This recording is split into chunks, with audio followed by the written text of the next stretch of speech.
why things happen, when they happen, where we came from, where we are, and where we're going. There exists a complete and total reality. And this reality is divided and reduced into a system called worlds. By means of 5 worlds, the complete reality, an unending light, becomes reduced to a brightness by which we can perceive.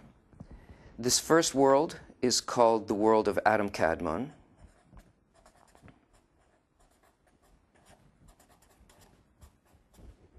The next world is Atzilut. The next is Beria. Then the world of Yetzirah. Then Asiya. You can think of these as levels of consciousness. Closeness or distance as it descends from this complete reality, from connection and awareness to it, until finally we reach a disconnecting point called Mahsom, or the barrier.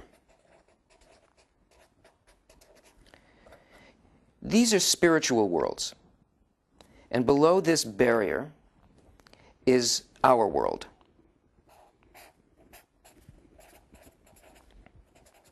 Here we have absolutely no sensation of the spiritual worlds, of the place that we actually live and where we came from.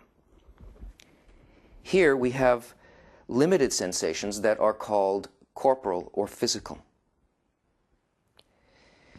This complete light and whole of reality, by which if we knew this and was connected with it, we would be able to direct our destiny. We would stop making mistakes. We would understand the forces that guide us. We would become connected with them to such a degree that we would be able to live life in its fullest and for the benefit of all life. And yet, just as Kabbala itself has been hidden from us, so has this force, this complete reality, been purposely hidden from us, reduced through these levels by a system of 125 steps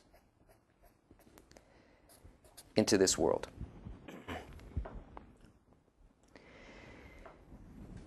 What Kabbala is meant for is to allow a person to trace their steps from descent into this world back through 125 steps all the way to our root in the spiritual world, our source and connection with the total of reality. But in order for us to be able to achieve that, this benevolent force, which we call the Creator, has purposely created a system for us. In other words, this map of creation is not the end of creation, it's the halfway point. It's a process by which we descended from our roots in the spiritual world to the state that we're in now in order to fulfill the plan of the creation itself, in order to rejoin this total of reality. All of the books of Kabbala, including our Torah, Mishnah, and Gemara, speak only about the states that are found at these levels, both of the reduction, as our soul fell from this complete connection, and of the states that we find on the ascent back up. And the method of Kabbala is the means by which a person can begin to sense and enter the spiritual world. Now, in order to do that, a person needs to be taught what they are made of, what it is that prevents them from the entry into this world, and how they can gain a sense of the spiritual again. And this takes a very special material, very directly created for the purpose of allowing a person to enter the spiritual world. So the books of Kabbalah are written in the language of branches, and they're very difficult for us to understand. It's no wonder that we have great difficulty being able to use them on the surface level to learn anything about how we can enter this higher reality. But the great gift of Kabbalah is that in our generation, since 1995, when the wisdom was opened to the world as a whole and to those who really need it, special books have been prepared for us. These books were written, commentaries written by Bala Salam and by Rabash, his son and his disciple, that for the first time were not written for people, Kabbalists already in the spiritual world. They were written for people who wish to enter the spiritual world. They're written in a special language that allows a person to get a foothold on the first rung of the ladder.